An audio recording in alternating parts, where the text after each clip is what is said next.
You know, some scars never really fade. They don't just live on your skin, they live inside your heart. My story isn't about perfection. It's about pain, survival, and love. The kind of love that sneaks into your life when you least expect it. And believe me, it all began on the coldest December morning when I returned to the place I swore I'd never step foot in again. I grew up in Milwaukee, Wisconsin. Life was simple. Baseball in the summer, bonfires in the fall, snow fights in the winter. But all of that ended on a single day when I was 15. A construction site collapse. That's how the papers wrote it. For me, it was the day the world stopped spinning. I was trapped under twisted steel and concrete, screaming, praying, watching my best friend, Michael, slip away before rescuers could reach him. 4 years, I carried that weight. PTSD, nightmares, guilt. People told me to move on, but they didn't know what it was like to wake up every night drenched in sweat, hearing your best friend's last breath echoing in your ears. My dad drowned himself in work. My mom kept pretending everything was fine. But me, I shut down, dropped out of college, drifted from job to job. I was the guy who walked into bars and sat alone in the corner, hoping no one would recognize the broken boy behind the man's face. It was winter again. 10 years had passed. I was working as a part-time carpenter, fixing up an old community center. That place, it stood right across the street from the very site where the collapse happened. One afternoon, I was sanding down a wooden frame when I noticed someone across the street, standing still, staring at the empty lot. A woman, mid-20s, long brown hair, bundled in a coat, but there was something about her posture, rigid, heavy. I don't know why, but I walked over. "You okay?" I asked. She turned.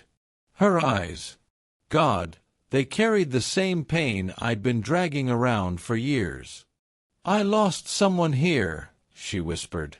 That's how I met Emily Turner. She had lost her older sister in the same collapse. 10 years of unanswered questions, survivor's guilt and anger. 2 strangers bound by the same tragedy. We started meeting more often. Not intentionally at first. Just passing each other by the construction site or at the diner nearby. But soon, it became intentional. Coffee turned into long walks. Long walks turned into late-night talks.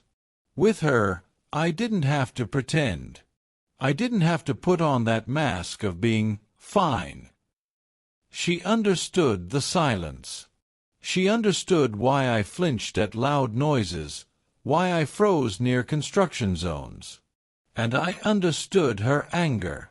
Emily wasn't just grieving, she was fighting.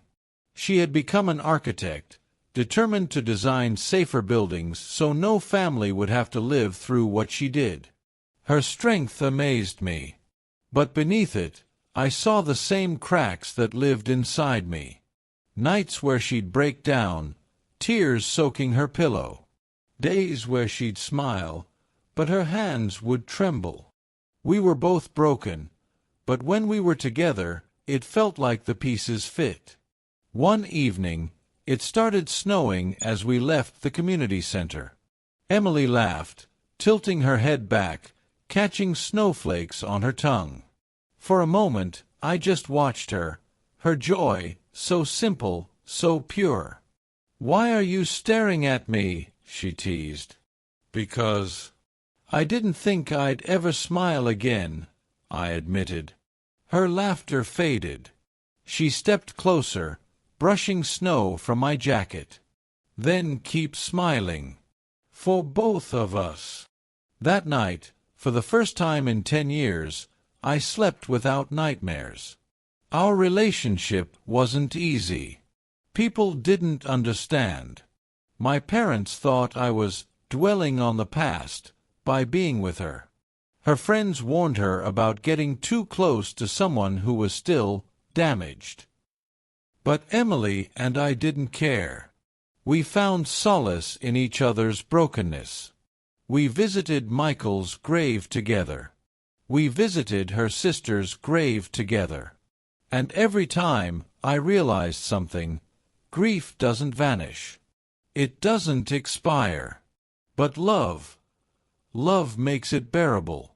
There was a night when she confessed, "Sometimes I feel guilty for being happy, like I'm betraying my sister." I held her hands, kissed her forehead, and whispered, "Loving again isn't betrayal. It's survival." But love isn't a fairy tale. One spring, Emily got a chance to design a memorial park on the site of the collapse. It was her dream project. But when construction began, my PTSD came back like a storm. The sound of drilling, the heavy machines, it sent me spiraling. Panic attacks, anger outbursts, nights where I begged her to quit the project. We fought. For the first time, we screamed at each other. She accused me of being selfish. I accused her of choosing the past over me. One night, she left, slamming the door behind her. I thought it was over. I thought love wasn't strong enough to save us. Weeks later, I got a call. Emily had collapsed at the site. Exhaustion, dehydration. When I rushed to the hospital and saw her lying there, pale and weak, something inside me broke. I realized she wasn't just building a memorial for her sister. She was building it for us. For everyone who carried scars from that day. I held her hand, tears streaming down my face. "I'm sorry. I should have stood by you. I was just scared. But I can't lose you, Emily. Not you." Her eyes fluttered open and she whispered, "Then don't." After that day we changed. I went to therapy, faced my PTSD head-on. Emily learned to lean on me instead of carrying everything alone. We visited the site together as it transformed, from a place of death and grief into a place of healing and remembrance. On the day the memorial park opened, families gathered, candles glowing against the twilight sky. Emily stood beside me, her hand in mine. "This isn't just for them," she whispered. "It's for us too." And in that moment, surrounded by flickering lights and the quiet hum of hope, I kissed her. Now, years later, when people ask me about scars, I smile. Because scars don't define us. They remind us of what we survived. Emily and I still carry our ghosts. We probably always will. But we've learned something powerful. Love isn't about forgetting the past. It's about finding someone who helps you carry it. And that, my friends, is how two broken souls found wholeness, just between us.